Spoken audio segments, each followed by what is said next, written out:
Darling, darling. Vamos a charlar en los próximos minutos con el doctor en Antropología Social Nicolás Guigú, que además es docente de la Facultad de Humanidades y coordinador del Departamento Ciencias Humanas y Sociales de la Facultad de Información y Comunicación, que ahora tiene nombre nuevo, ¿no? Información y Comunicación. Nicolás, bienvenido. ¿Cómo estás? ¿Qué tal? Un gustazo tenerte por acá.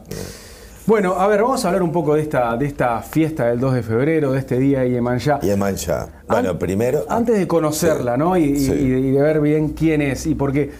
¿Nos podés explicar por qué se da este fenómeno popular en Uruguay? Bueno, este fenómeno, que es un fenómeno religioso, pero también es un fenómeno cultural, porque así y turístico inclusive, a esta altura empieza a surgir en Uruguay tímidamente, secretamente, en la década de los 60, está vinculado a las religiones afro-brasileñas, que son religiones todavía muy estigmatizadas, por lo tanto, digamos, estaban en una situación digamos, no diría de clandestinidad, pero se cuidaban mucho, ¿sí? De manifestar sus expresiones públicamente. Después, bueno, en la época de la dictadura militar, como cualquier manifestación pública, tuvieron que retraerse, y en la reapertura democrática a partir de los 80 es que empiezan a aparecer con vehemencia en el espacio público, digamos, y en los 90 es que se inaugura el monumento de Yemanjá justamente en la playa Ramírez, pero ya eran playas que digamos iban fieles de diferentes religiones afro-brasileñas. O sea, es una fiesta que ha tenido un crecimiento tan grande a nivel popular que ya es de gran impacto, porque tiene un monumento frente a la playa. Tiene un monumento que se fundó en la época de los 90, que fue, digamos, parte de un cambio importante que hubo en términos no solo arquitectónicos, de ciudad, de urbanismo, sino también en términos de imaginario, que comienza con la instalación del primer símbolo religioso en el espacio público, que fue justamente la llamada Cruz del Papa, ¿no? Que fue el homenaje, ¿te acordás? A la visita del Papa a fines de los 80. Exactamente. Entonces, a partir de ese primer monumento religioso en el espacio público, que cambia absolutamente, digamos, por lo menos en parte... Y que alteró la laicidad. Alteró la laicidad, digamos, la descaracterización pública. Bueno, otros monumentos empiezan a aparecer,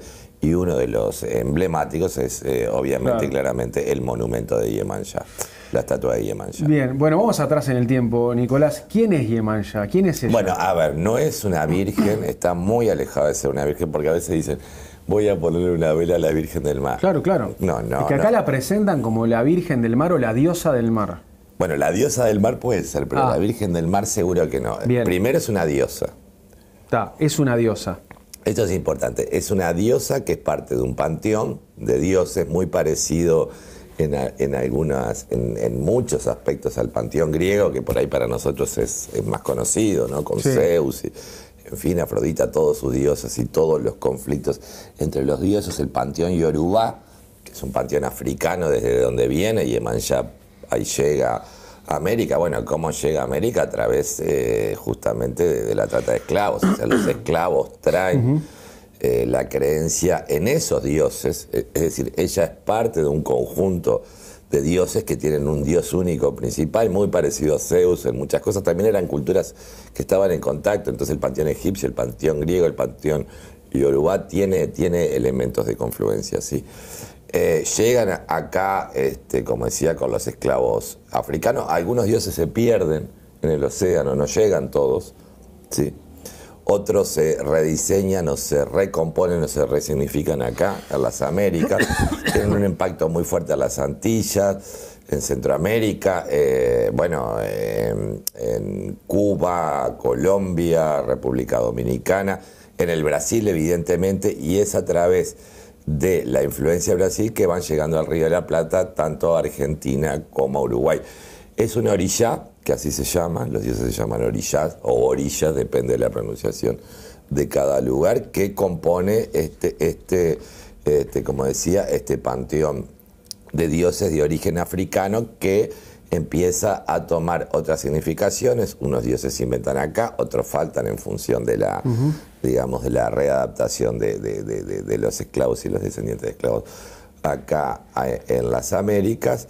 Y bueno, digamos, una diosa que, aparte, claro, cuando uno dice religiones afroamericanas, porque justamente es el impacto de África en América, no está hablando de una religión, está hablando de muchas. El vudú, el candomblé, la umbanda, la quimbanda, el batuque, la santería cubana, es decir, son muchas religiones y en estas religiones aparece con diferentes nombres o con variaciones o con diferentes características esta diosa de origen africano que se llama Yemanja y que por una cuestión, a ver, de protección, justamente porque eran creencias perseguidas, mucho más que de sincretismo, es que Yemanja pasa a ser la Virgen de la Candelaria, la Virgen del Mar, la Virgen de las pescadores, como Gum, otra orilla, pasa a ser San Jorge, por ejemplo, y vas a encontrar varios santos católicos que en realidad atrás tienen una deidad africana que los esclavos y los primeros libertos tenían que esconder por la persecución que estas religiones, que evidentemente no son de origen cristiano, vienen de otra cosmología y vienen de toda de Nigeria, de la parte de África oriental, occidental y ecuatorial, de esa área del África, y eran, digamos, son cultos, son religiones eran seguidas por millones de africanos, o sea, no es algo que surge acá. Acá se readapta, se recompone en función de todas las pérdidas y que tienen que se generan con la esclavitud y las nuevas significaciones que se producen acá en las Américas. ¿Por qué es incorrecto decirle virgen entonces? Bueno, porque virgen no es, Yemanja tuvo... Bueno, la mitología africana es maravillosa y es muy parecida a la mitología griega. Cuando digo que es muy parecida, estoy tratando primero porque probablemente hubo sí puntos en contacto, pero aparte es lo más cercano que tenemos nosotros. Son dioses que se pelean entre ellos, que se aman, que se odian, que tienen conflictos con los seres humanos, con los animales. Es decir, muy parecido a toda la mitología griega, que vuelvo a insistir, la traigo como ejemplo porque me parece que es lo que podemos tener más cercano a nosotros para entenderlo.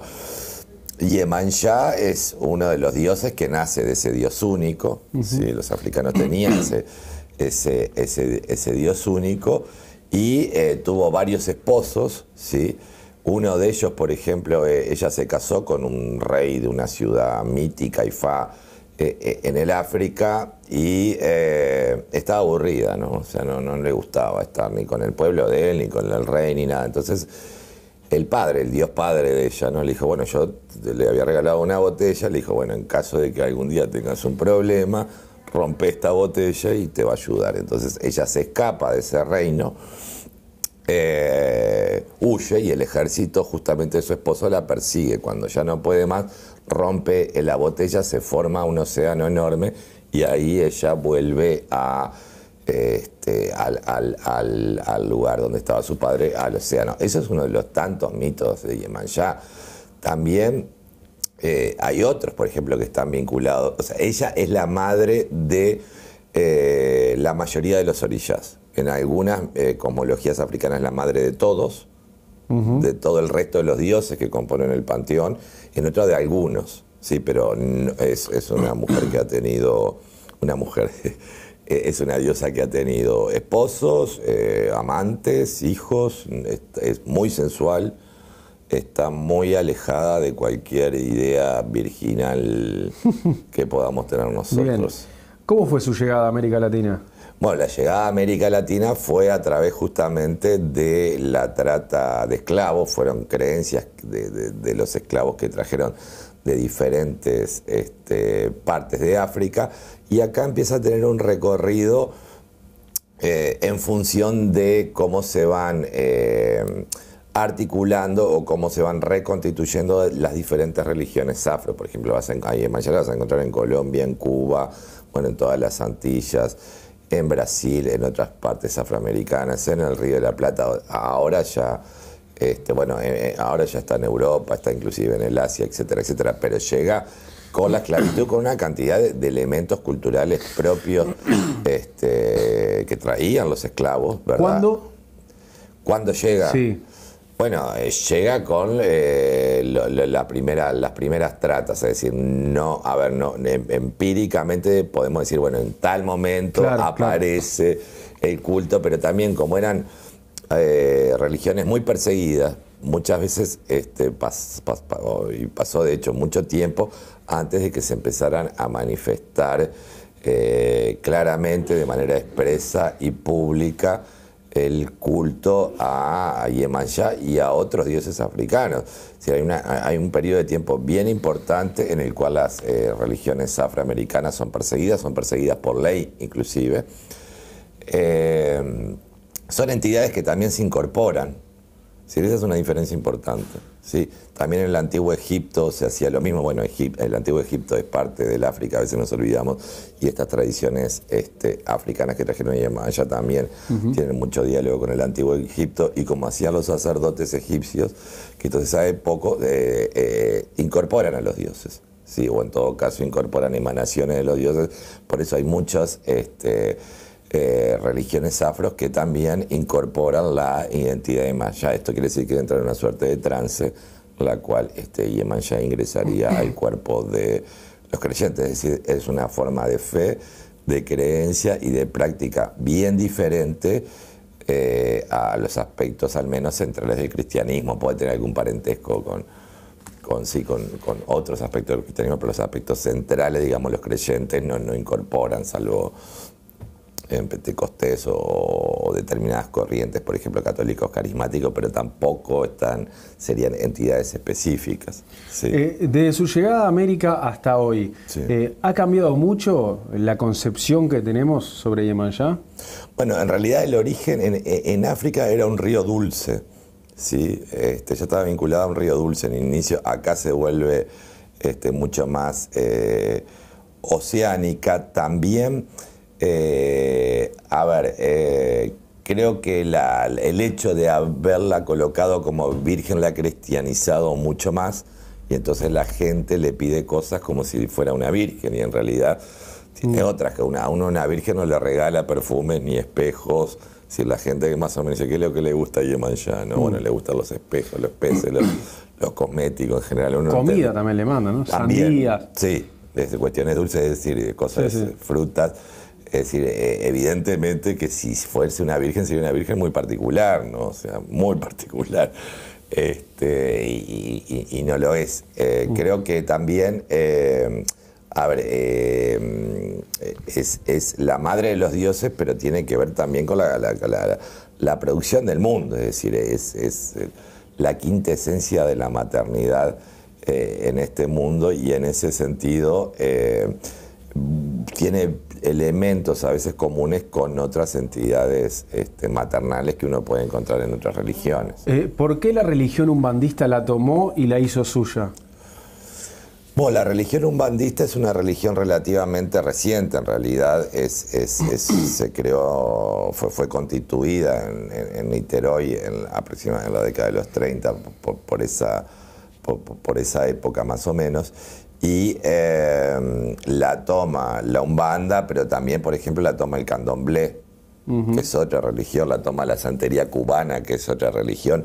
Acá los líderes que trabajaron mucho, con mucha vehemencia para levantar el monumento a Iemanjá, fueron umbandistas, ¿sí? Principalmente, aunque había gente que practicaba candomblé y otra variación del candomblé que se llama batuque, que existe en el sur de Brasil y aquí en Uruguay, pero no solo la Umbanda toma Iemanjá, la mayoría de las religiones, si no todas, afroamericanas tienen a Iemanjá dentro de su panteón. Religiones que son muy diferentes entre sí. Ajá. Sí, es como vos podés decir el cristianismo, y empezás a mirar después y ves que hay una cantidad de corrientes que muchas son contrapuestas entre sí en cuestiones teológicas determinantes y profundas. Bueno, esto es lo mismo, uno dice religiones afroamericanas, y en realidad cuando entra va a encontrar una cantidad de mundos cosmológicos que son diferentes entre sí. Es interesante como Orishá, justamente esta diosa, y otros dioses también circulan por diferentes religiones afro-brasileñas. ¿Por qué lo celebramos el 2 de febrero? Bueno, la fecha de Iemanjá va cambiando, no es el 2 de febrero en todas partes. Esa pregunta tuya es bien importante.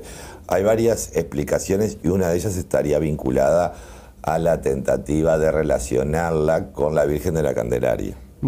Sí, es decir, en ese juego, a ver, un juego, no, formas, por así llamarlo, de cuidado, de resistencia, de tratar de vincular algún aspecto del cristianismo, del catolicismo, como forma de protección por eventuales persecuciones, o que de hecho existían, ¿no? Y que a veces existen. Ese elemento es importante para marcar el 2 de febrero, y también la Virgen de los Navegantes. Siempre, digamos, Iemanjá y la Virgen María en el imaginario, pese a tener trayectorias tan diferentes y pertenecer a religiones tan diferentes, y hay estudios inclusive comparativos entre una y otra, porque tienen también planos en común. Y dentro de las estrategias de, por así llamarlo, de disimulación, ¿sí? Muchas veces se colocó a la Virgen María delante de Iemanjá para evitar justamente persecuciones. Y bueno, y ahora que el nivel de rechazo disminuyó, aparece sin tapujos, ¿no? Es decir, es una diosa africana, uno puede encontrar fácilmente información sobre ella, y es una diosa, ¿no? Vuelvo a insistir, no es una virgen, es una diosa con sus esposos, sus amantes, sus amores, sus celos, sus hijos. ¿Y en qué otros lugares se festeja el día de Iemanjá el 2 de febrero? Bueno, se festeja también en la Argentina el 2 de febrero, en parte de Brasil se festeja en todo el 2 de febrero, aunque no todo en Brasil. En parte de Brasil, mirá. Sí, no en todo. En partes de Cuba, pero no en todo Cuba, y en otras partes también. O sea, a veces también, ¿qué pasa? Muchas de estas fechas se comienzan a globalizar. Claro. Sí, por ejemplo, este es el año de Iemanjá. Cada año, como el horóscopo chino de Ludovica, cada año tiene uno o dos orillas que lo rigen, ¿no? 2016 es el año de Iemanjá. Sí, y de otro orilla, pero principalmente de Iemanjá. Y bueno, por eso también es una discusión, pues dicen, no, pero en realidad no es. O sea, empieza a haber una discusión dentro de los sacerdotes hasta que se llega a un consenso por diferentes sistemas de adivinación, de búsqueda, lo que sea. Y este sería uno de los años en los que Iemanjá va a ser regente. ¿Crees que hoy los umbandistas en Uruguay son más aceptados que antes? Sí, sin duda que sí, sin duda que sí. Hasta, por ejemplo, durante la dictadura militar, cada templo de Umbanda y de otras religiones afro tenía que registrarse, ¿sí? En un país laico, tenía que registrarse, y la policía llevaba justamente un registro numérico, y hacían allanamientos y demás. Eso evidentemente después cambió, y si bien hay discriminación y hay rechazo, y hay inclusive otros grupos religiosos que los atacan fuertemente, el grado de tolerancia ha aumentado significativamente en relación por lo menos a otras épocas. Obviamente que cuando uno dice que estudia religiones afro, como es mi caso y de otros colegas, la gente nos mira a veces con cara rara, ¿no? Pero eso, bueno, eso tiene que ver con o el hecho de que son cuestiones que son muy cotidianas. Cuando uno habla con colegas que investigan el teatro, la vida cotidiana, yo les cuento siempre, bueno, los viernes, los sábados hay miles de uruguayos que entran en trance, no cientos, miles, en todo el país, ¿sí? Y es un dato que en general nosotros no nos ponemos a pensar eso. Nosotros pensamos en el Uruguay, el uruguayo laico, que por más que crea desencantado, no nos ponemos a pensar que hay lugares donde la gente está incorporando entidades. Y eso es una realidad concreta. Pero aparte hay gente que ni siquiera cree en eso. O sea, por más que le muestres a una persona incorporando, te dicen, esto es una actuación. Yo no creo que le esté pasando eso a esa persona. Bueno, el trance está, o sea, a ver, después las características del trance es otra discusión, pero muchas culturas tienen diferentes modalidades de ingresar al trance. Las religiones afro tienen diferentes técnicas para ingresar en ese trance, y son experiencias muy específicas y muy particulares, pero también yo creo que tanto el monumento de Iemanjá, la fiesta de Iemanjá o la presencia de religiones afro en el Uruguay nos tiene que ayudar un poco a pensar la heterogeneidad del Uruguay. Que este es un caso, pero hay muchos más. Es decir, no somos tan homogéneos, no somos tan iguales los unos a los otros. Es decir, hay diferencias, hay diferentes creencias, hay diferentes maneras de llevar la vida, diferentes concepciones, y no quiere decir que esas concepciones sean irracionales, ni que sean malvadas, ni que estén... Porque muchas veces dentro del proceso de estigmatización que se ha dado históricamente se las vincula mucho a lo demoníaco y a lo satánico y qué sé yo, y a mí me han preguntado si hacen sacrificios humanos y disparates de ese orden en algunos medios, ¿no? Y eso tiene que ver con el desconocimiento, pero también tiene que ver con que todo lo raro, es decir, lo que no está dentro de mi normalidad, de lo que yo pienso que es, de cómo es mi familia, mis amigos, mi espacio social, pasa a ser algo oscuro, peligroso y de gente con comportamiento desviante. ¿Qué fue lo que te sedujo para estudiar estas religiones africanas? Bueno, a ver, yo empecé hace muchos años a trabajar con un colega que falleció, Renzo Piugarte, en la temática religiosa, y vimos justamente la explosión de las religiones afro en el Uruguay cuando empezaban a visibilizarse, ¿no? Y eso nos llamó, no eran las únicas, estaban llegando los pentecostales, que ahora son, bueno, reavivamientos dentro del catolicismo, es decir, diferentes manifestaciones de lo religioso que se mostraban de manera más pública. Por otra parte, bueno, yo seguí continuando trabajando este tema, uno puede pensar la laicidad también como un espacio de creencias. Por ejemplo, trabajé mucho en los mitos de la nación, yo le llamo la nación laica al Uruguay, es decir, los mitos de la nación, cómo están asentados en ciertos elementos que en Uruguay aunan igualdad con homogeneidad.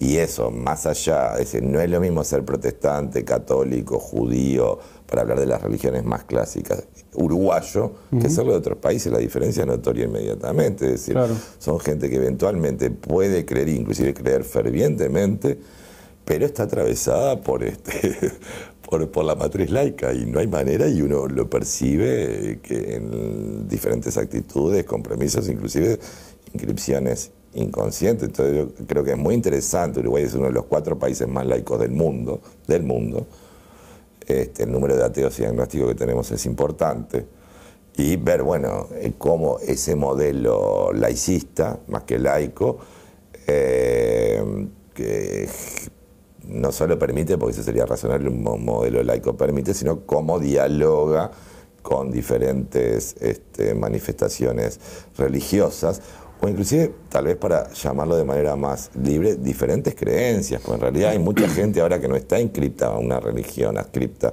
a una religión, pero practica determinado tipo de meditación, hace determinadas clases de rituales, sigue determinadas filosofías que no necesariamente están adscritas a una institución. Es decir, también en este momento, y esto se está dando en todo el mundo, estamos frente a la desinstitucionalización de lo religioso.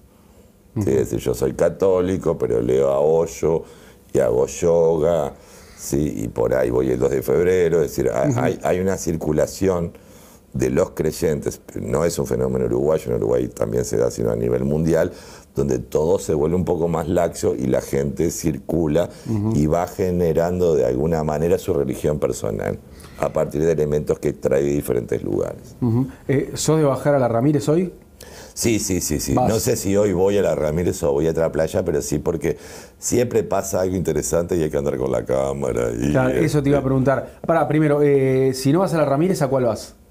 Si no voy a Ramírez, probablemente vaya a buceo. Pero también es recomendable porque hay una cantidad de playas pequeñas donde van varios templos, y es muy interesante ver no solo cuando están, sino cuando arriban, es decir, toda la ceremonia que hay de llegada a la playa. En la del Cerro también va mucha gente. Mucha gente también va a la del Cerro, es cierto. Y es un momento también de fiesta pública y de cierto don y contradón de ofrecerle a una entidad y pedirle también, porque la gente va y pide cosas. Agradece, ofrece y pide. Exacto. Ahora, vos me decías, que si no vas a la Ramírez vas a otra, pero lo que te quería preguntar es, Más allá de que lo estás estudiando hace muchos años Sí. y de que hace muchos años estás bajando a la playa el 2 Sí. de febrero, ¿te seguís sorprendiendo todos los años con algo nuevo que ves ahí en la Sí, celebración? Sí.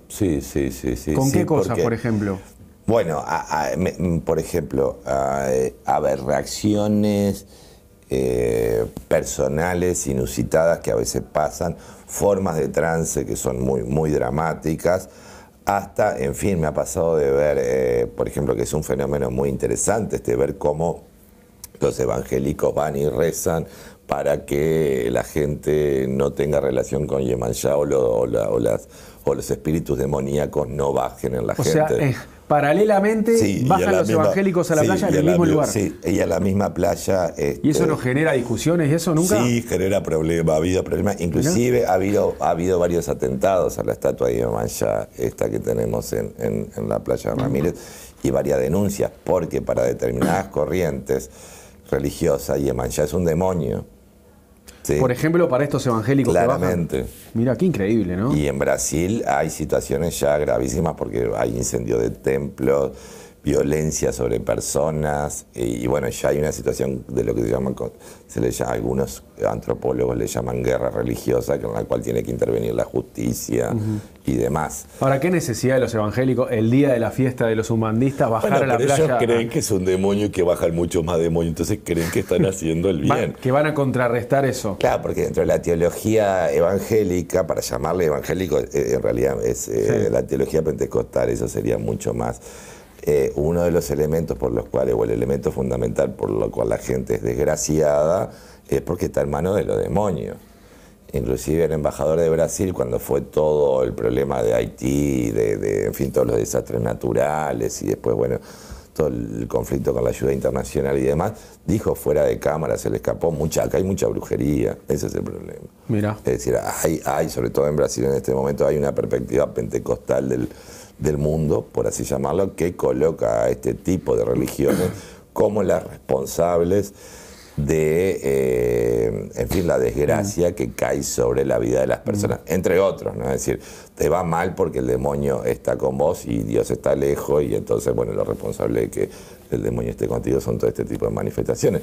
Es una manera muy fácil de explicar la vida y relativamente convincente para un grupo de gente, ¿no? Entonces, son religiones que entran en conflicto, no porque las religiones afro estén interesadas en entrar en conflicto, sino que justamente estas otras religiones se alimentan parasitariamente, por así decirlo, de que existan estas otras. Muy interesante, un fenómeno muy interesante, como es algo antropológicamente interesante, no creo que sea muy interesante de vivirlo personalmente, ¿no? ¿Y qué opinas de los oportunistas que van mañana de mañana a buscar cosas que hayan quedado ahí en la vuelta? O ofrendas que devolvió el agua. Bueno, a ver, ahí hay varias cuestiones, ¿no? Por ejemplo, varios templos umbandistas, hay un movimiento que se llama Afro-Umbanda Verde, están haciendo materiales, generando materiales que sean, es decir, que se degraden rápidamente y que no sean contaminantes, ¿no? Porque la mugre que queda es espantosa. Pero también vos tenés la gente que bueno, hay un mercado que vende cuestiones de espuma playa, que es plástico, etcétera, etcétera, que la traen. Y después hay una cantidad de ofrendas que hace la gente que vuelven, como vos decías, a la playa. Y ahí, bueno, eso entra dentro del campo de creencias de cada uno, ¿no? Es como si vos vas caminando y ves un pollo enorme que estaba ofrecido, que lo puedes ver en una encrucijada, tiene que ser en una esquina. Bueno, si te lo comes, para las personas que creen y tienen esta cosmología, te podría llegar a pasar algo. Si recoges una ofrenda que no es para vos, te podría llegar a pasar algo.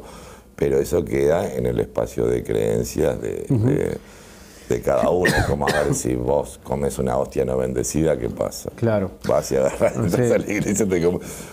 Si tomás si comes la hostia y no tomaste la comunión, por ejemplo, sí, que sí. es malo, bueno, te pasa algo, estás en ese terreno, lo cual lo sagrado está muy vinculado a la interpretación y a las creencias que uno tenga. Y lo que va a buscar la gente mañana no es alimento solamente, van a buscar otras cosas de más valor. Muchísimo. Porque hay ofrendas que se dejan que son de valor.